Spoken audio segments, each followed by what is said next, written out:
Hello welcome আয়ত ঘনবা chapter number 4 of class 10 math আমরা করছিলাম, যার আজকে কোষে দেখি 4-এর 9 নম্বরটা করে নেব। তাহলে প্রথমে কি বলা হয়েছে অঙ্কটায় সেটা একবার দেখে নেব, তারপরে খাতায় করব। যে খাতায় করব সেটা জাস্ট এক কপি ফটো আমি ডেসক্রিপশান বক্সে দিয়ে দেবো। সেটা কোনো সাজেশন বা নোটস নয়, জাস্ট যেটা করব সেটার এক কপি ফটো। কারোর দরকার থাকলে নিতে পারো। তাহলে অঙ্কতে প্রথমে কি বলা হয়েছে সেটা দেখে নিচ্ছি। 9 নম্বর, অর্থাৎ আমরা দেখতে পাচ্ছি এই অঙ্কটা কি বলা হয়েছে, একটা সমকোণী চৌপলের আয়তন দেওয়া আছে, তাকে সমান দুটো সমান আয়তন বিশিষ্ট দুটি ঘনকে যদি পরিণত করি তাহলে প্রতিটি ঘনকের প্রত্যেক ধারের দৈর্ঘ্য কত হবে।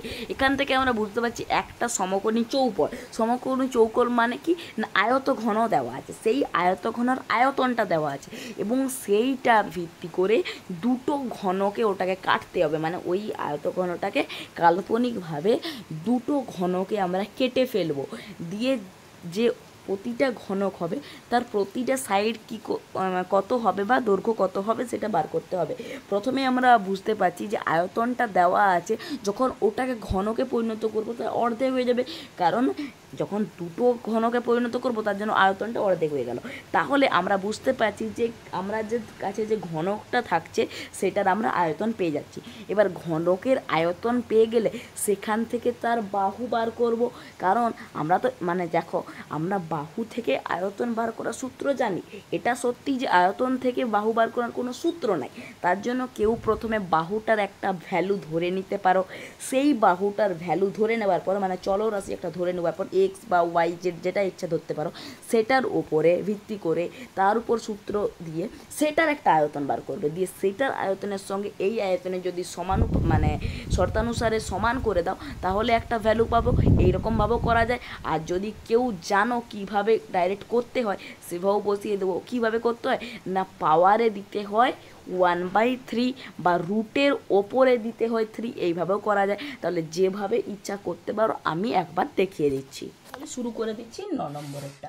9 নম্বরে প্রথমেই যে লেখা আছে সমকোণী চৌপলের আয়তন, সেটা লিখে নিচ্ছি। তাহলে লিখে নেব সমকোণী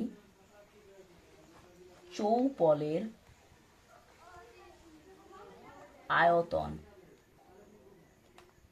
কত দেওয়া আছে, 432 ঘন হবে, এককটা কি ছিল, সেমি। ঠিক আছে, এবারে আমরা কি করব, দুটো ঘনকে পরিণত করব। তাহলে সমান দুটো ঘনক, তার জন্য 2 দিয়ে ভাগ হবে।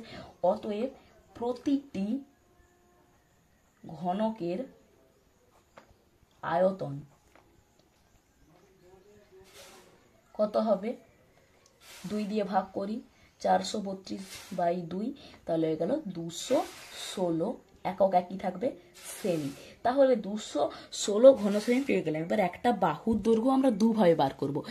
এই যে বাহুর ভ্যালুটা আমরা বার করব সেটা দুটা প্রসেসে বার করব। ফার্স্টে যেটা প্রসেস, প্রথমে আমরা যে বাহুটা হবে সেটার একটা ভ্যালু ধরে নিচ্ছি। অতএব মনে করি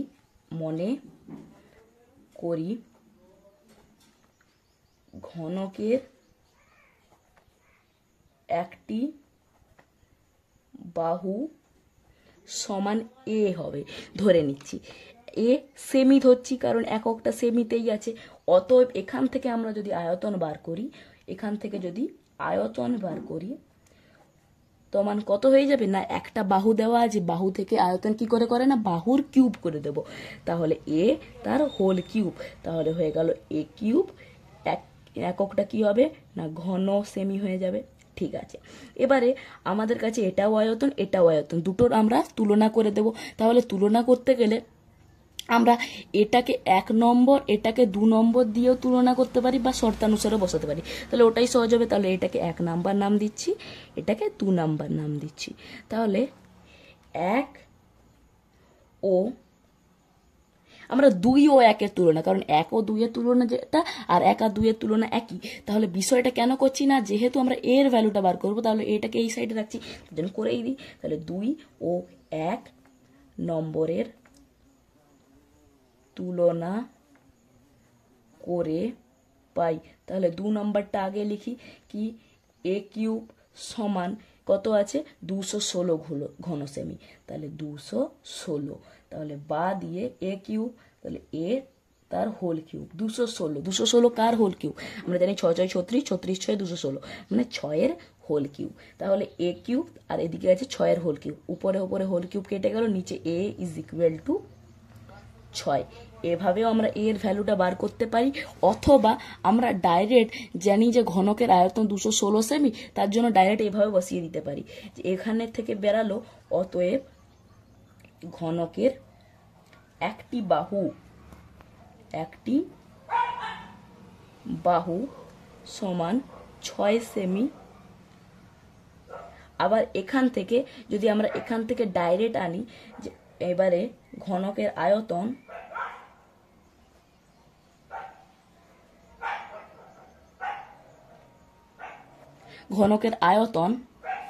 জাস্ট এ মিনিট, ঘনকের আয়তন আমাদের কাছে আছে 216 ঘন সেমি, ঠিক আছে, 216 ঘন সেমি আছে। অতএব বাহু সমান আমরা পেয়ে যাব কি হয় না, আমরা জানি যে বাহুর সঙ্গে যদি কিউব করি তাহলে আয়তন পাচ্ছি, তাই যে আয়তন আর কি করব, √3 করে দেব। তাহলে কি হবে, 216 রুট তার উপরে এইখানটা 3, মানে রুটের যে এই ফাঁকটা হয় এইখানটা জাস্ট 3টা দিতে হবে। এভাবে করলে এটার ভ্যালু 6 আসবে। বা এটাকে এইভাবেও লেখা যায়, এই যখন রুটটা আমরা সূচকের নিয়মাবলীতে শিখেছিলাম, এইরকম লেখাটাই হচ্ছে 216, তারপর এরকম আছে, তার জন্যই এর পাওয়ারে থাকবে 1/3, যেটা আমরা রুট করি, যদি করি যে ভ্যালুটা হয় সেটা হচ্ছে এটার পাওয়ারে 1/2 হয়ে যায়, সেটা হচ্ছে 1/3। তাহলে এটা কি হবে 1/3। এটাকে করা যায় কিভাবে, যদি বা দিয়ে এটা দেখায় 216 কিভাবে করব, 216 মানে হয়ে যাচ্ছে 6 তার হোল কিউবে আছে 1/3। জানি দুটো ব্যাকেট থাকলে পরপর কেটে গেল, 3 3 কেটে গেল, এখানে শুধু 6 পড়ে আছে, তাহলে বাহু সমান 6 সেমি পড়ে আছে। তাহলে যেভাবে ইচ্ছা করতে পারো, এদিক থেকে ডাইরেক্টও আনতে পারো, ডাইরেক্ট এমনি কিউব করে আনতে পারো, বা এখান থেকে ধরে নিয়েও আনতে পারো, যেভাবে ইচ্ছা করে নিতে পারো। মেন ভ্যালুটা হচ্ছে যে আমাদের একটা সমকোণী চৌপল ছিল, দুটো ঘনকে পরিণত করেছি, সেটার আয়তন আছে, সেখান থেকে বাহুর দৈর্ঘ্য। আশা করি বোঝা গেছে। Thanks for watching.